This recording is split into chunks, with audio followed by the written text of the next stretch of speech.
ইরানের সঙ্গে ইসরায়েল ও আমেরিকার যুদ্ধের কারণে গ্যাসের দাম বেড়েছে। পর্যাপ্ত পরিমাণে মিলছে না গ্যাস, বাড়ছে গ্যাসের দাম। দাম বাড়তেই তার সরাসরি প্রভাব পড়তে শুরু করেছে অটো পরিষেবায়। কলকাতা সহ শহরতলির বিভিন্ন জায়গায় বাড়ছে অটোর ভাড়া। সরকারিভাবে অটো ভাড়া বাড়ানোর কোনো ঘোষণা হয়নি, তবুও শহর ও শহরতলির বিভিন্ন রুটে যাত্রীদের কাছ থেকে নেওয়া হচ্ছে অতিরিক্ত ভাড়া। এমনটাই অভিযোগ উঠে আসছে নিত্যযাত্রীদের কাছ থেকে। এর জেরে চরম ভোগান্তিতে পড়েছেন নিত্যযাত্রীরা। বললো যে নরেন্দ্রপুর যাবো, কত বললো 50 টাকা। আগে এই ভাড়াটা তো কম ছিল। হ্যাঁ, আগে 30 টাকা ছিল, 25 টাকা না 30 টাকা ছিল। আর সমস্যা হলে আর কি করব, যেতে আসতে তো হবেই না আমাদের। গ্যাসের দাম বাড়লে তারা তো ভাড়া তো বেশি নেবে, তাহলে তারাও বা ওর জিনিসটা চালাবে কী করে? আমাদের তো সাধারণ মানুষ, আমাদের যাতায়াত তো করতেই হবে, ভাড়া বেশি হলেও দিতে হবে, কম হলেও দিতে হবে। যাত্রীদের পাশাপাশি ভোগান্তিতে অটো রিকশা চালকরা। পাম্প থেকে গ্যাস পাওয়া নিয়ে উদ্বেগে রয়েছেন তারা। শহর ও শহরতলির বিভিন্ন পাম্পে সকাল থেকে ভিড় করছেন চালকরা। ভোর থেকেই পাম্পগুলিতে লম্বা লাইন। অটো চালকদের একাংশের দাবি, তারা এই বাড়তি ভাড়াকে সমর্থন করছেন না, কিন্তু গ্যাসের দাম বেড়েছে, তার উপর পাম্পে পর্যাপ্ত গ্যাসও মিলছে না। ফলে বাধ্য হয়ে অনেক সময় কালো বাজার থেকে বেশি দামে কিনতে হচ্ছে গ্যাস। বাড়তি খরচ সামাল দিতেই যাত্রীদের কাছ থেকে বেশি ভাড়া নিতে হচ্ছে বলে জানাচ্ছেন অটো চালকরা। আমরা যে সমস্ত ডিলারদের কাছ থেকে, মানে যারা গ্যাস কাটা গ্যাস দেয়, তারা আমরা যে গ্যাস 170-75 টাকা করে কিনতাম লিটার, সেই গ্যাস বর্তমানে ওই যারা আমাদের কাটা গ্যাস দিচ্ছে, যে ডিলারশিপরা, তারা এক একজন এক এক রকম নিচ্ছে। লিটারে কেউ নিচ্ছে 130 টাকা, কেউ নিচ্ছে 120 টাকা, কেউ নিচ্ছে 150 টাকা। যার জন্য বাধ্য হয়ে আমরা প্যাসেঞ্জারকে যে মানে অত্যাধিক গ্যাসের, মানে লিটারে গ্যাসের দাম বৃদ্ধির জন্য আমরা চেয়ে নিচ্ছি যে অন্তত 5 টাকা করে আমাদের ভাড়া এক্সট্রা দিন। আমাদের গাড়ি নিয়ে যাওয়া যাচ্ছে না, পাম্পের অবস্থা খারাপ, 400-500 লাইন, কিচ্ছু হবে না, সুতোও ভিজবে না। মানুষের সহযোগিতা করা উচিত, যে হারে গ্যাসের দাম, একটু সহযোগিতা করলে ভালো হয়। চালকদের দাবি, খরচ বেড়ে যাওয়ায় অনেকেই রাস্তায় অটো রিকশা নামাতে পারছেন না, ফলে বিভিন্ন রুটে অটো রিকশাও কমে গিয়েছে।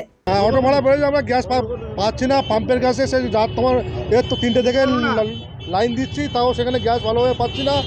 আর এমনি যে তোমার আমরা যা বাইরে থেকে ভরতাম, সেখানে গ্যাস 130 টাকা 40 টাকা করে নিচ্ছে, সেই জন্য আমাদের 5 টাকা 10 টাকা ভাড়া সব বাড়িয়েছে। আমরা আমাদের মতো বাড়ি বিভিন্নতে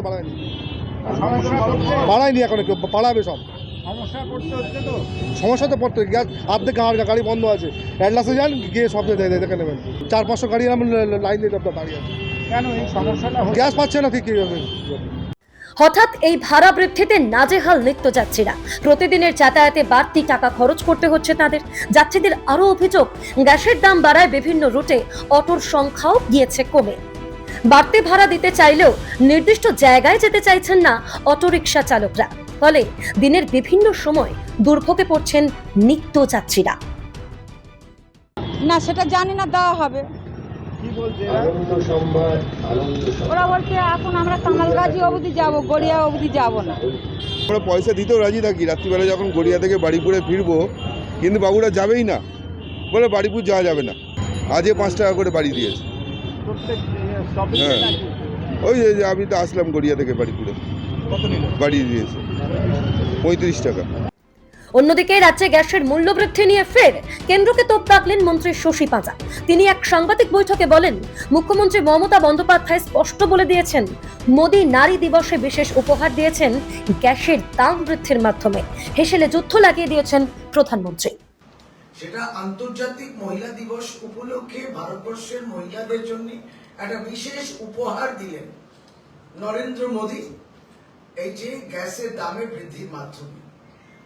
এই যে বলছেন যে ভারতবর্ষের বাইরে পৃথিবীতে যুদ্ধ হচ্ছে, আপনি গৃহযুদ্ধ লাগিয়ে দিয়েছেন, আপনি রান্নাঘর হেসেলেতে যুদ্ধ লাগিয়ে দিয়েছেন। গ্যাস কিনতে পারছে না, উজ্জ্বলার নামেতে বড় বড় পেট্রোল পাম্পের সামনে অ্যাডভার্টাইজমেন্ট দেখলাম। আসলে যে অন্ধকার রয়েছে সেটা তো বুঝতে হবে প্রধানমন্ত্রীকে। এবং 2014 পর থেকে তার লাগামহীন ভাবে গ্যাসের দাম বৃদ্ধি হয়েছে। কবে কমেছে? একসময় কত জন্য কয়েক টাকা দিয়ে কমিয়েছে, তখন বললো ইয়ে উপহার হ্যাঁ দেশ কি মহিলাও কে লিয়ে, তখন 8 মার্চ ছিল বলে। এবার কিছু বললেন না কেন?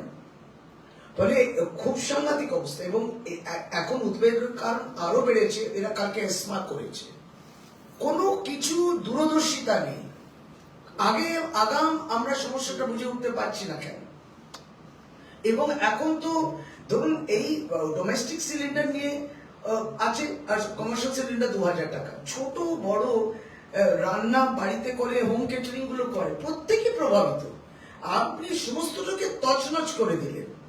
ভারতবর্ষের আপনি এই যে স্বনির্ভরতার কথা বলেন, মেয়েরা মহিলারা এগুলো করে, এই কাজগুলো আজকে সমস্তটা প্রভাব পড়ছে। কোথাও রেস্টুরেন্টের উপর প্রভাব পড়ছে, সদ্য সিভিল এভিয়েশনের ফুয়েলটাও বেড়ে গেছে। কতটা প্রভাব কে দেবে? খেসারতটা কে দিচ্ছে? কেন দূরদর্শিতা নেই ভারতবর্ষে?